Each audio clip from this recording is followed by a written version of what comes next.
우리가 사도행전의 말씀을 함께 나누고 있습니다. 지난주에는 오순절 베드로의 설교에 대한 말씀을 나누면서 성령이 오신 이유, 그리고 특별히 말씀의 찔림을 받아 회개하고 돌아온 자들에 대한 말씀을 함께 나누었어요. 이제 오늘 말씀의 제목은 초대교회입니다. 정확하게 말씀을 드리면 성령이 임한 초대교회의 이야기이죠. 성령님이 이끄시는 일들이 나타나고 있어요. 순종과 회개, 그리고 성령의 강력한 일하심이 드러나고 있는데, 오늘 우리가 이 말씀 속에 담겨진 복음을 찾아갑니다. 오늘도 주시는 말씀을 통해 함께 은혜 받는 귀한 시간들이 될 수 있기를 소원합니다. 아멘. 자, 우리 한번 따라해 볼까요? 구원을 받으라. 구원을 받으라. 우리가 사도행전 2장의 이야기를 우리가 전체적인 성령 안에서의 흐름을 볼 필요가 있어요. 자, 1절로 4절 우리 함께 읽습니다. 시작. 오순절 날이 이미 이르매 그들이 다 같이 한 곳에 모였더니 호련히 하늘로부터 급하고 강한 바람 같은 소리가 있어 그들이 앉은 온 집에 가득하며 마치 불의 혀처럼 갈라지는 것들이 그들에게 보여 각 사람 위에 하나씩 임하여 있더니 그들이 다 성령의 충만함을 받고 성령이 말하게 하심을 따라 다른 언어들로 말하기를 시작하니라. 약속하신 성령을 기다리며 제자들이 다락방에 모여 기도에 힘쓸 때 오순절날 강력한 성령의 소낙비가 이곳에 내리는 거죠. 성령의 임재의 현상들이 세 가지 모양으로 나타났다고 말씀을 드렸어요. 강한 바람, 강력한 불, 그리고 방언의 모습으로 나타나는 거죠. 현상도 소중한 것이지만 이 성령 임재의 복음적 의미를 알아가는 것이 중요하다 말씀을 드렸고요. 강한 바람으로 임하였다는 것은 성령의 임재가 단순히 우리의 요청으로 이루어지는 것이 아니라 철저히 성령의 주권적 사역임을 보여주는 것이다. 두 번째로 강력한 불의 임재가 있었다는 것은 우리 안에 이 진리의 말씀이 강하게 역사하면서 우리의 혀가 진리의 혀가 되어 심판의 말씀이 선포되어지는 역사, 구원의 복음이 선포되어지는 역사가 나타나 구원받을 자와 심판받을 자가 구분되어지는, 갈라지는 모습이 형상으로 보여지는 것이고, 그리고 방언을 통해 모든 사람들이 복음을 듣게 되는, 하나님의 큰일 말함을 듣게 되는 역사가 나타나게 되었다. 자, 그런데 이 장면을 바라보는 많은 사람들이 성령의 소낙비 임재를 이해하지 못해서 혹시 세술에 취한 것이 아닌가, 이 사람들이 미친 것이 아닌가, 이런 생각을 가지고 있는 자들을 향해 베드로가 설교를 하는 거예요. 베드로 설교의 내용은 이들이 술에 취한 시간이 아니고 또 세술에 취하여 이런 반응을 보여주는 것이 아니라 요엘 선지자를 통하여 예언하신 말씀이 있는데 그 말씀이 성취가 된 사건이다. 요엘이 말하기를 말세의 마지막 때에 내가 내 영을 만민에게 부어주겠다, 모든 육체에 부어주겠다 말씀하셨는데 그 예언의 말씀이 성취된 사건이다, 이렇게 설교를 하는 거예요. 그러면서 요엘이 말한 마지막 때의 징조는 피와 불과 연기가 난 보여지는 철저한 심판의 시대, 재앙의 시대인데, 그렇다면 이제 그 요엘이 예언한 성령이 우리 가운데 임하였다면 우리는 다시 오실 주님을 기대하면서 이 마지막 때를 오직 주님께만 소망을 두고 살아가야 한다. 아멘. 그러기에 주의 이름을 부르는 자는 구원을 얻으리로다. 아멘. 설교를 하는 거예요. 그리고 계속해서 베드로는 설교하기를, 하나님이 이 때를 위하여 예수 그리스도를 구원자로 우리에게 보내주셨는데 그 예수를 너희가 십자가에 못 박아 죽인 거야. 근데 그 십자가에 죽으신 예수를 하나님이 다시 살리심으로 우리의 주와 그리스도가 되게 하셨다.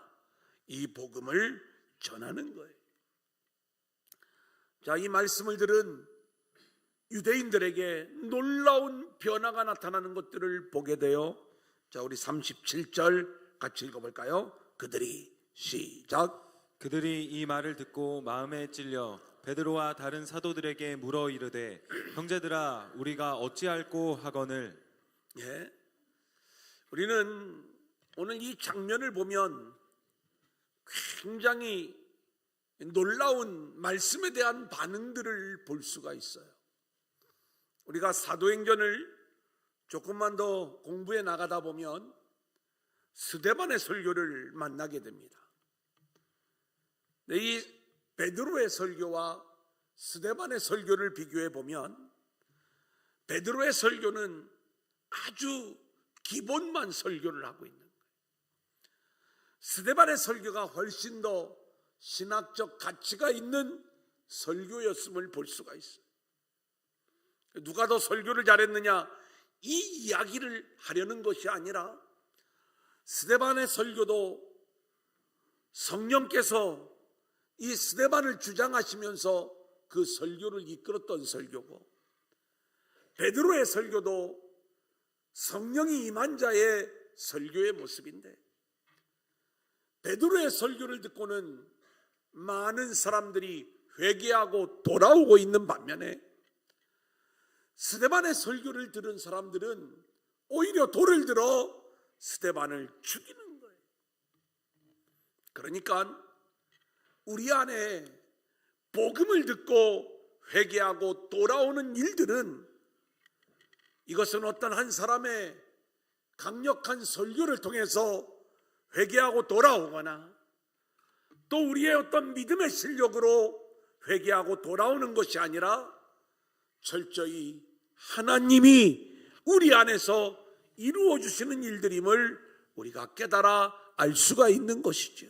아멘. 우리가 두 번째 대지에서 나눌 말씀이지만, 이렇게 말씀을 들은 자들에게 놀라운 변화의 역사가 나타나요.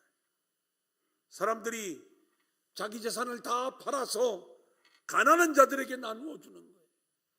근데 보세요, 누가복음을 보면 한 부자 청년이 주님을 따라와서 영생의 비밀을 물을 때 주님이 이 부자 청년을 잘 교육하고, 이제 너에게 한 가지 부족한 것이 있는데 내 소유를 팔아 가난한 자들에게 나누어 주고 그리고 나를 따라오라고 말씀을 하시죠. 근데 이 부자 청년은 주님의 설교를 듣고 주님의 가르침을 받았음에도 불구하고 주님을 따르는데 실패하는 거예요.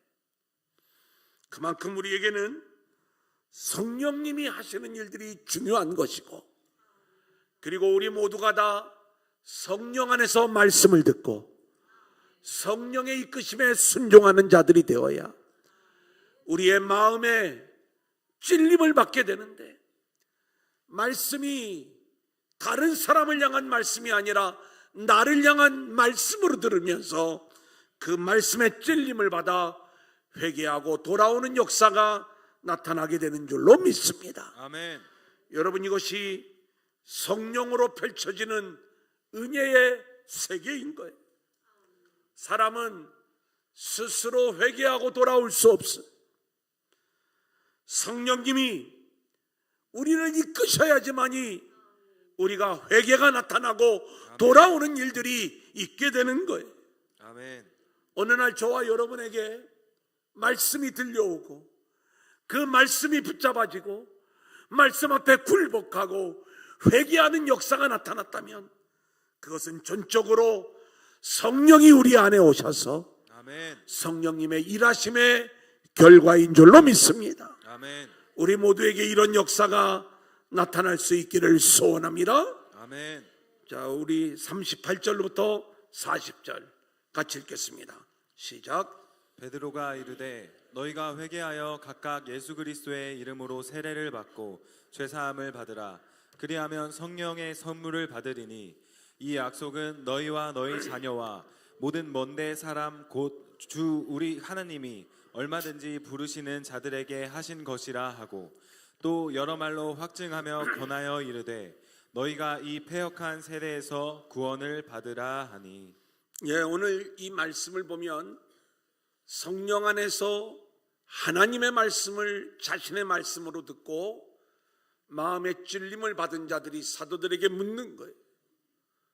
우리가 어찌할꼬? 우리가 무엇을 해야 되느냐?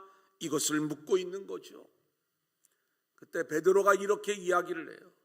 너희가 회개하여 예수 그리스도의 이름으로 세례를 받고 그리고 죄 사함을 받으라. 그리하면 성령을 선물로 받을 것이다.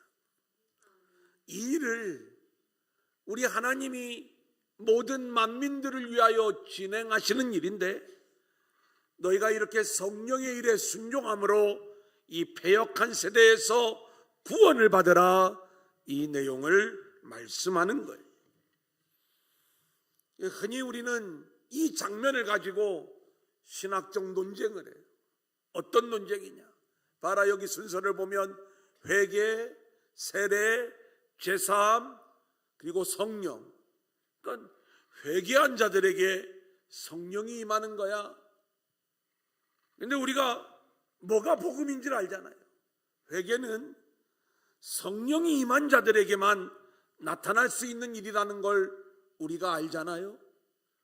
그렇기 때문에 우리는 오늘 이 말씀을 읽어나갈 때에 회개, 세례, 죄사함, 성령이라고 하는 어떤 교리나 어떤 구원의 도식을 우리가 얻어내는 이 말씀으로 본문을 읽을 것이 아니라 성령이 우리 안에 임하셔서 우리를 이끌어 가실 때 그때 우리 안에 나타나는 일은 바로 회개가 나오는 거예요.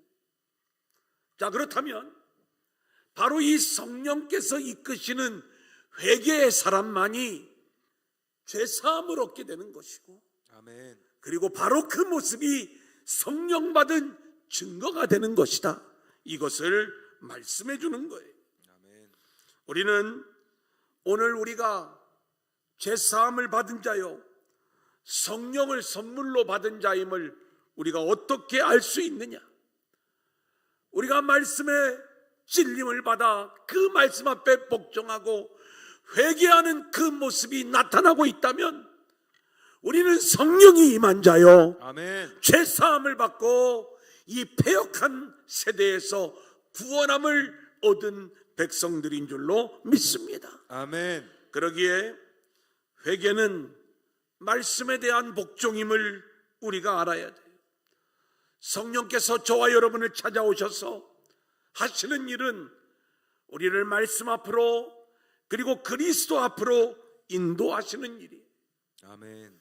그 말씀 앞에 순종하는 자, 말씀 앞에 복종하는 자에게만 바로 이 회개가 나타나고 있기 때문에 말씀의 찔림을 받아 회개하는 자만이 성령 받은 자임을 우리는 말할 수 있는 거예요. 아멘. 나는 성령 받은 자인가? 오순절을 통과했는가? 나에게 성령이 오셨다면 오늘도 말씀을 들으면서 이 말씀이 나의 말씀으로 들려야 되고 아멘. 그 말씀 앞에 복종하는 자들로 세워져야 되고 아멘. 그리고 말씀의 찔림을 받아 회개하고 돌아오는 역사들이 우리 모두에게 있어야 될 줄로 믿습니다. 아멘. 이제 41절 같이 볼까요? 시작. 그 말을 받은 사람들은 세례를 받음에 이날에 신도의 수가 3천이나 더하더라. 여러분 보세요. 하나님의 말씀을 받고 회개하고 돌아온 사람들이 3,000명이나 되었다, 이렇게 말씀을 하고 있어요. 우리가 성경을 다양한 방법으로 묵상을 해 나가다 보면 이 예루살렘 초대교회의 모습이 과연 얼마만큼이나 모여 있을까? 사람들은 여기에 늘 관심을 갖고 있는 거예요. 하루에 3,000명이 회개하고 돌아왔다면 그 다음 날은, 또 그 다음에는 얼마만한 부흥까지 있었을까? 뭐 그 이후에 이 예루살렘 교회의 환란이 일어나 다 흩어져 사마리아 유대 땅끝으로 흘러가는 그러한 일들이 있었지만 3,000명이 회개하고 돌아오는 이 초대교회의 이야기가 오늘 이 시대 교회들에게 도전이 되는 거예요. 그래서 우리도 성령 안에서 말씀이 선포되어지고 하루에 3,000명 회개하고 돌아오는 그러한 교회가 되었음을 갈망하는 교회들이 많아지고 있는 거죠. 근데 오늘 말씀은 우리에게 단순히 그 숫자를 알려주려고 하는 말씀이 아니죠. 3,000이라고 하는 말씀 속에 우리는 영적인 의미가 또 담겨져 있는 걸 묵상할 수가 있는 거예요. 3 곱하기 1000의 구조죠. 3은 하나님의 일하심의 숫자. 예수님이 삼시에 십자가에 달리셨고, 그리고 오순절 성령이 임한 시간도 3시, 3시였던 거예요. 이 3이라고 하는 숫자는 하나님의 일하심을 보여주는 숫자고, 저는 유대인들에게 최대의 숫자라고 말씀을 드렸어요. 그렇다면 하나님께서 일하심으로 하나님이 구원하시기로 작정한 사람들이 다 하나님께로 돌아오게 되었음을 보여주는 숫자가 바로 3,000이나 되었다라고 하는 말씀 속에 담겨져 있는 거예요. 저는 오늘 우리 교회 안에 이런 역사가 나타나기를 소원하는 거예요. 아멘. 성령이 우리 안에 임하게 되고, 아멘. 우리 모두가 성령의 소낙비를 맞은 자가 되어 성령 안에서의 말씀의 선포가 이루어지고, 아멘. 성령 받은 자로서 말씀을 우리의 말씀으로 받아들이면서 그 말씀이 이 세상을 향하여 흘러가게 될 때, 그 성령이 역사하시는 말씀을 통해 하나님이 구원하시기로 작정한 모든 자들이 회개하고 하나님께로 돌아오는 귀한 역사가 나타날 수 있기를 소원합니다. 아멘. 패역한 세대에서 구원을 받으라. 이 일들은 이렇게 성령이 임하시고 성령 안에서 말씀이 선포되어지고, 그리고 성령에 순종하여 말씀 속에 회개하고 돌아올 때 이 일들이 일어나는 거예요. 아멘. 이런 교회, 또 이런 사명을 감당하는 교회로 함께 세워져 갈 수 있기를 소원합니다. 아멘. 자, 이제 두 번째 우리 한번 따라합니다. 기사와 표적. 기사와 표적. 42절 같이 볼까요? 시작. 그들이 사도의 가르침을 받아 서로 교제하고 떡을 떼며 오로지 기도하기를 힘쓰니라. 성령 받은 교회의 모습, 오늘 말씀해 보니까 그들이 3,000명이 회개하고 돌아왔어. 이들이 사도의 가르침을 받았어요. 그리고 그 가르침을 받은 대로 순종하는 삶이 나타나는 거예요. 성령 받은 교회 안에 가장 먼저 일어난 일이 뭐냐? 사도들의 가르침과 그리고 그 가르침을 받은 모습이 드러나고 있는 거예요. 우리는 늘 새벽마다 하말묵을 진행하고 있습니다. 하루 한 장 말씀 묵상. 그 말씀에 가르침을 받는 자들이 있고, 매일매일 그 말씀이 흘러가지만 그냥 흘려보내는 그러한 분들이 훨씬 더 많이 있을 거예요. 우리는 매일 예배 때마다 하나님의 말씀을 우리가 들어요. 목요일에 쉽게 배우는 구속사, 우리는 열심히 말씀 사역들을 다양한 방면에서 진행을 하고 있는 거예요. 이 말씀의 사역, 성령 받은 교회가 반드시 진행해야 되는 사역이고, 그래 우리 두란노 공동체 안에 두란노 교회라고 하는 이름에 걸맞게 늘 말씀을 가르치고 가르침을 받는 성도들로 충만한 우리 교회가 될 수 있기를 소원합니다. 아멘. 자, 그때 어떤 일들이 나타나는가? 이 말씀을 가르친다는 것은 디다케, 우리가 설교, 교육을 통해서 이 일들이 나타나게 되는 거고요. 말씀을 받은 자들에게 나타나는 게 뭐냐? 교제하는 모습이에요. 코이노니아. 이건 뭐 우리끼리 친하게 놀고 지내는 이 내용을 이야기하는 게 아니에요. 반드시 가르침을 받고 순종하는 자들에게 하늘로부터 그 공동체 안에 부어지는 은혜가 있는 거예요.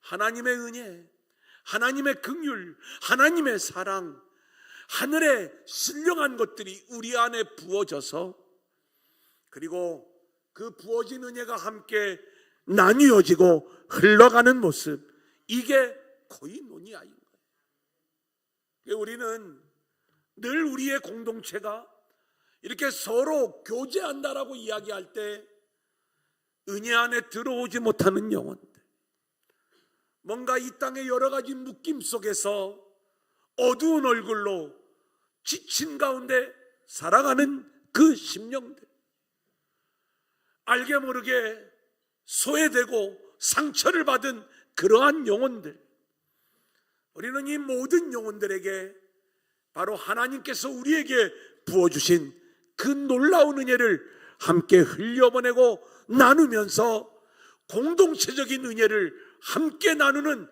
참된 코이노니와 참된 교제가 우리 안에 있어야 될 줄로 믿습니다. 아멘. 다음으로 떡을 떼었다, 이렇게 말씀을 하고 있어요. 떡을 뗀다는 것은 단순히 음식만을 나누는 게 아니라 여기에는 주님께서 당신의 몸을 떼어주시는 성만찬의 의미가 담겨져 있는 거예요. 초대교회는 늘 떡을 떼는 모습을 통해 우리를 위해 당신의 몸을 내어주신 주님의 십자가의 은혜를 기념하는 거예요. 성령 받은 교회는 이렇게 언제나 십자가의 복음으로 무장을 하고, 그리고 먹는 것까지도 늘 그렇게 그 은혜 안에서 아름다운 나눔의 역사가 있어야 되는 것이다. 아멘. 세 번째는 이들이 오로지 기도에 힘썼다, 이렇게 말씀을 하고 있습니다. 여러분, 우리가 이 오로지 기도에 힘쓴 모습은 이미 사도행전 1장에서 한번 나눈 적이 있죠. 예루살렘을 떠나지 말고 약속하신 성령을 기다리라 말씀하셨을 때 제자들은 다락방에 올라가 약속하신 성령을 기다리며 오로지 기도에 힘썼을 때에 오순절 아침 놀라운 성령의 소낙비를 이들이 맞게 되는 거예요. 그래 초대교회, 이 예루살렘 교회는 모든 성도들이 성령의 소낙비를 맞고 성령의 소낙비에 흠뻑 젖어 있는 모습이에요. 근데 보세요, 우리는 이 성령의 소낙비에 흠뻑 젖은 모습인가? 아니면은 완전히 겉모양이, 우리의 모든 모습이 말라버려서 먼지만 펄펄 나는 그러한 모습은 아닌가? 우리 자신을 돌아보아야 되는 거예요. 한 번 소낙비를 맞았다고 해서 계속 젖어 있을 수가 없어요. 오로지 기도에 힘쓰니라. 아멘. 우리는 계속 함께 기도하면서 흠뻑 젖은 성령의 소낙비를 맞은 모습을 우리 교회가 유지해야 될 줄로 믿습니다. 아멘. 그래서 우리는요, 날마다 기도하면서 성령의 소낙비, 은혜의 단비로 계속 성령이 충만함을 유지해야 되는 거예요. 아멘. 여기에 오로지 기도에 힘쓰니라, 이 말씀의 의미가 담겨져 있는 거예요. 아멘. 성령 안에서의 교회는 이런 교회, 디다케 말씀의 가르침이 살아있는 교회, 아멘. 또 이 설교와 교육 속에 은혜를 받아 참된 성도들 안에 교제, 코이노니아가 있는 교회, 아멘.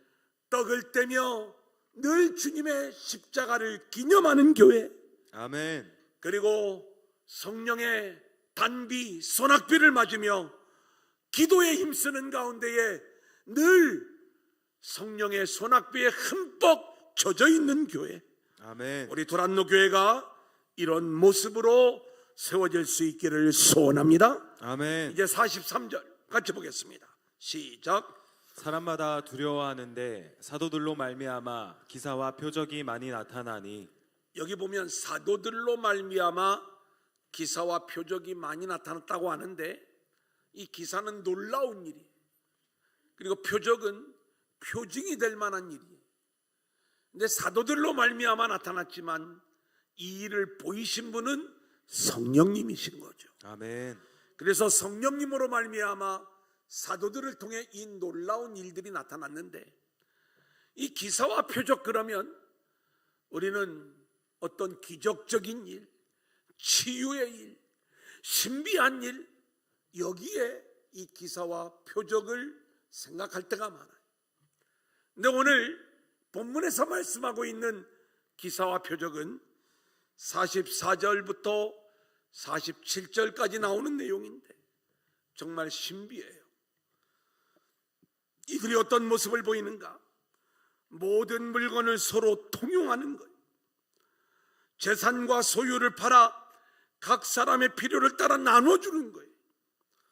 날마다 마음을 같이하여 성전에 모이기를 힘쓰고 집에서 떡을 떼며 기쁨과 순전한 마음으로 음식을 먹고 하나님을 찬양하는 거예요. 아멘. 이것은 성령으로 인하여 임하는 새로운 시대, 새로운 공동체의 모습을 우리 가운데 보여주는 것인데, 이 놀라운 일들이, 이 기사와 표적이 초대교회 안에 나타났다는 거예요. 아멘. 우리도 이 기사와 표적이 나타나는 교회가 되어질 수 있기를 소원합니다. 아멘. 성령으로 말미암아 이 놀라운 일들이 나타나야 되는데 어려워요. 한번 볼까요? 44절로 45절 시작. 믿는 사람이 다 함께 있어 모든 물건을 서로 통용하고 또 재산과 소유를 팔아 각 사람의 필요를 따라 나눠주며. 신명기 15장 4절 같이 볼까요? 시작. 내가 만일 내 하나님 여호와의 말씀만 듣고 내가 오늘 내게 내리는 그 명령을 다 지켜 행하면 내 하나님 여호와께서 내게 기업으로 주신 땅에서 내가 반드시 복을 받으리니 너희 중에 가난한 자가 없으리라. 이 말씀을 많은 설교가들이 설교를 합니다. 그리고 저도 설교를 할 때마다 여기 초대교회를 좀 보세요. 재산과 소유를 다 팔아가지고 교회에다 헌금을 하면 교회가 각 사람의 필요를 따라 나눠주는 거예요. 성경에 이렇게 나오니까 우리가 초대교회를 본받아 이런 삶을 살아갑시다, 이렇게 이야기를 하면 가난한 사람들은 제발 그렇게 되라, 부자들은 아유 좀 곤란한데, 또 실제로 우리가 이 말씀을 받아들일 때마다 늘 불편함이 있는 거잖아요. 그죠? 이 말씀의 의미가 뭘까? 오늘 우리가 이 말씀을 실천하라고 우리에게 이 내용을 이야기하는 것일까? 과연 초대교회의 어떤 모습을 우리 가운데 말씀하시려는 내용일까? 실제로 성령이 임한 초대교회의 모습을 보니까 자신들에게 주어진 소유를 자기의 것으로 생각하지 않았어요. 그 주인이 하나님께 있음을 고백하는 거죠. 아멘. 그래서 다른 사람이 필요하다면 기꺼이 자기의 것을 포기하고 나누어주는 삶을 살았다는 거예요. 그래서 사도행전 4장을 보면 초대교회 안에는 가난한 성도들이 하나도 없었다.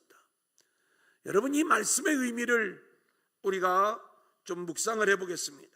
레위기 25장 10절부터 13절까지 구약의 희년제도에 대한 이야기예요. 시작.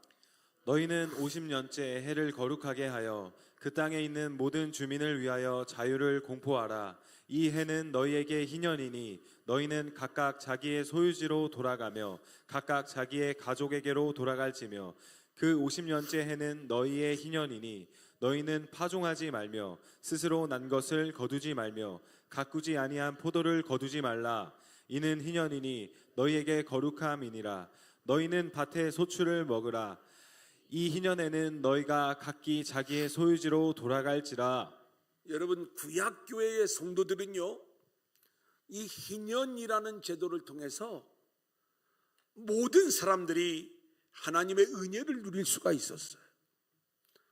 하나님께서 희년이라고 하는 제도를 만들어 주신 이유가 뭐예요? 원래 모든 하나님의 백성들은 하나님이 주신 기업을 누리며 하나님의 은혜로 살아가는 것, 이게 성도들을 향한 하나님의 계획이었던 거예요. 그런데 이 은혜가 깨어지죠. 왜 깨어지나요? 인간들의 탐욕과 죄악으로 인하여 누군가는 계속 자기의 것을 빼앗기게 되고 하나님이 나누어 주신 기업을 상실하는 그러한 일들이 나타나 어떤 사람들은 그 기업의 은혜를 여전히 누리고 있지만 그 은혜를 빼앗긴 자들이 보이는 거예요. 그래, 희년이 되면 원래 하나님이 처음 나누어 주셨던 그 상태대로 리셋되라, 다 기본으로 돌아가라, 이 내용을 말씀하신 게 희년제도이잖아요. 그래서 하나님의 본 마음은 뭐예요? 누구 하나 소외됨이 없이 모두가 다 하나님의 은혜로 살아가는 하나님 나라를 하나님께서는 선물로 주시고자 하는 거예요. 성령이 임한 초대교회는 바로 이 모습인 거예요. 아멘. 단순히 물질을 나누었다, 이런 어떤 세상에서의 공평함을 이야기하는 그러한 초대교회가 아니라 모든 성도들이 하나님의 은혜를 모두가 다 누릴 수 있도록 우리가 받은 은혜를 함께 나누어 가면서, 이것이 나는 막 은혜받아 뜨거운데 어떤 사람은 그러지 못할 때에 모두가 함께 같은 마음으로 하나님을 찬양하고 그 은혜를 누릴 수 있도록 이 은혜를 흘려보내는 모습이 이 초대교회 예루살렘 교회의 기사와 표적이 되었다, 이 말씀인 거예요. 아멘. 사람들이 볼 때 이 예루살렘 교회가 하나님 나라로 보였다, 이 말씀인 거예요. 그래서 많은 사람들에게 칭찬을 받는 그 모습이 나타난 것, 이게 기사와 표적이 되는 거예요. 아멘. 우리 도란노 공동체 안에 바로 이 하나님 나라의 모습이 나타날 수 있기를 소원합니다. 아멘. 이 중에서 80% 90%만 은혜 받는다고 하나님의 나라가 나타나는 것이 아니라 하나님이 우리에게 성령 안에서 부어주신 이 놀라운 은혜들을 함께 흘려보내고 나누게 될 때, 특별히 믿음이 연약한 자들을 더 품고 그들을 우리가 위하면서 함께 세워져가는 그러한 교회가 될 때, 핍절함이 아무에게도 없는, 모두가 다 하나님의 은혜를 누리는 그러한 공동체로 세워지게 될 줄로 믿습니다. 아멘. 이 기사와 이 표적을 보고 사람들이 깜짝 놀라며 하나님을 찬양하고, 그리고 교회가 이 많은 사람들로부터 칭찬받는 그러한 모습이 나타나게 될 줄로 믿습니다. 아멘. 이제 누가복음 4장 18절로 19절 같이 보겠습니다. 시작. 주의 성령이 내게 임하셨으니 이는 가난한 자에게 복음을 전하게 하시려고 내게 기름을 부으시고 나를 보내사 포로된 자에게 자유를, 눈먼 자에게 다시 보게 함을 전파하며 눌린 자를 자유롭게 하고 주의 은혜의 해를 전파하게 하려 하심이라 하였더라. 우리 주님의 복음의 세계를 알려주는 말씀이죠. 주의 성령이 주님께 임하심으로 말미암아 어떤 일이 나타났냐면, 포로된 자들에게 자유가 주어지는 이 놀라운 일들이 나타난 거예요. 주님에게 성령이 임했을 때 이 일들이 나타났다면 성령 받은 교회 안에도 이 모습이 나타나야 맞는 거죠. 아멘. 그래서 모든 이 세상에 묶여있던 모습에서 자유함을 보여주는 것, 이것이 초대교회 예루살렘 교회의 모습이었던 거예요. 우리도 이제는 이 세상의 포로에서 완전히 자유함을 얻어 세상의 모든 것들을 내려놓고 오직 성령과 그리스도에게만 붙들린 자들로 살아가는 것, 아멘. 이것이 성령의 임한 자들의 모습, 성령이 임한 교회의 모습이 되는 줄로 믿습니다. 아멘. 이렇게 하나님 나라를 살아가는 저와 여러분들이 될 수 있기를 소원합니다. 아멘. 이제 오늘 본문의 마지막 46절 47절 같이 읽어볼까요? 시작. 날마다 마음을 같이하여 성전에 모이기를 힘쓰고 집에서 떡을 떼며 기쁨과 순전한 마음으로 음식을 먹고 하나님을 찬미하며 또 온 백성에게 칭송을 받으니 주께서 구원받는 사람을 날마다 더하게 하시니라. 예, 참 저는 이 두 가지 사건을 우리가 좀 놓치지 않았으면 좋겠는데, 하나는 성전에 모이기를 힘썼고 또 하나는 집에서도 이 하나님의 나라가 나타났다는 거예요. 그런데 중요한 게 뭐냐면 날마다 마음을 같이 했다는 그러한 표현인 거예요. 성령 안에서의 교회는 이렇게 마음이 한 마음이 되는 거예요. 그래서 우리는 늘 같은 마음을 품고 같은 하나님 나라의 비전을 가지고 모이는 공동체가 되어야 되는데, 날마다 성전에 모이기를 힘써라, 이 말씀을 우리가 놓치지 말아야 되는 거예요. 그래서 이 모이기를 방해하는 모든 것들은 사실 악한 영이 우리를 그렇게 유혹을 하는 거예요. 특별히 이제 한국 교회가 코로나 상황을 거치면서 많은 사람들이 온라인으로 모이는 거에 익숙해져 있어요. 물론 우리가 그 온라인 모임의 소중함도 있지만 날마다 마음을 같이하여 성전에 모이기를 힘쓰는 것, 이것은 우리가 하나님 나라의 기사와 표적을 보여주는 데 있어서 아주 기본적인 그러한 모습이 되는 걸 볼 수가 있어요. 오로지 기도에 힘쓰니라, 날마다 성전에 모이기를 힘썼다, 이 모습이 성령 받은 교회의 모습이 된다, 이 말씀인 거예요. 뿐만 아니라 이 은혜가 교회에서만 있었던 것이 아니라 집에서 떡을 떼며 기쁨과 순전한 마음으로 음식을 먹었다, 이렇게 말씀하고 있죠.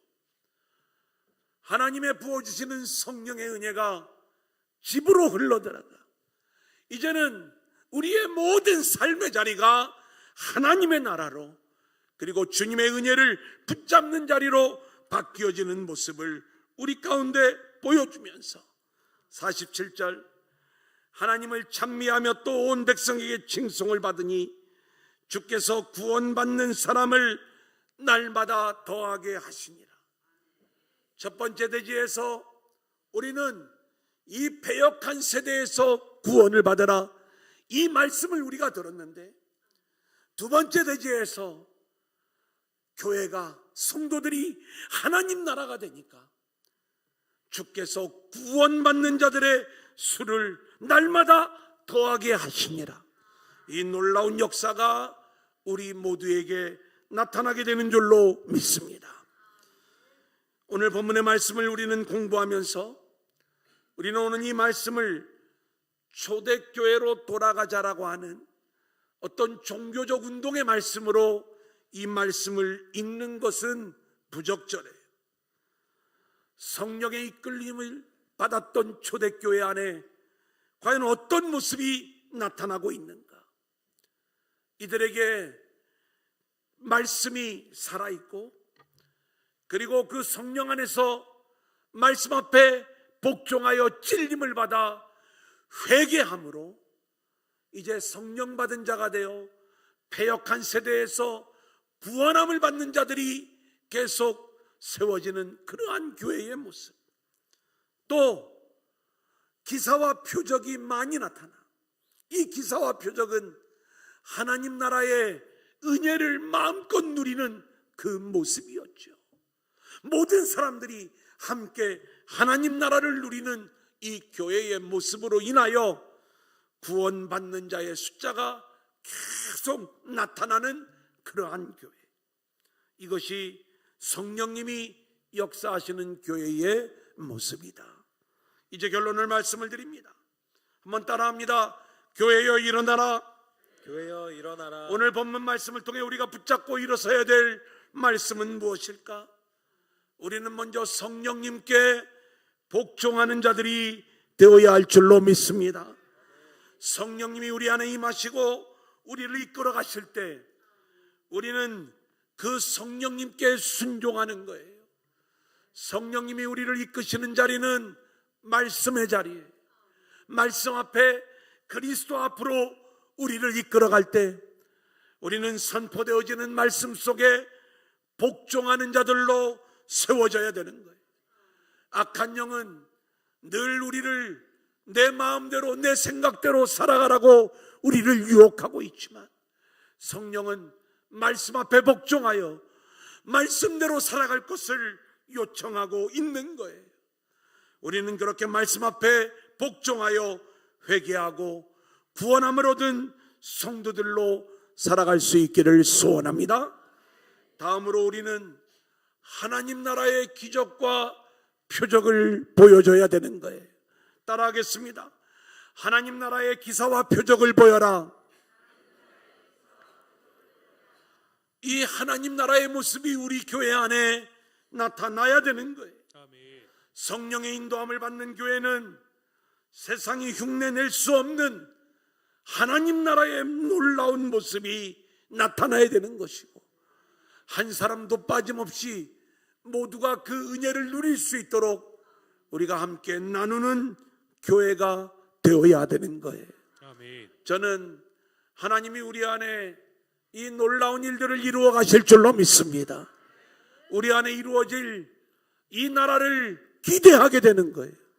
이 성령 충만한 두란노 공동체의 모습을 기대하는 거예요. 저만 기대하는 게 아니라 오늘 우리가 이 말씀을 받고 함께 기대하면서 많은 사람들에게 칭찬을 받을 수 있도록 하나님 나라의 모습으로 세워지는 두란노 공동체 성도들이 될 수 있기를 주님의 이름으로 간절히 축원합니다.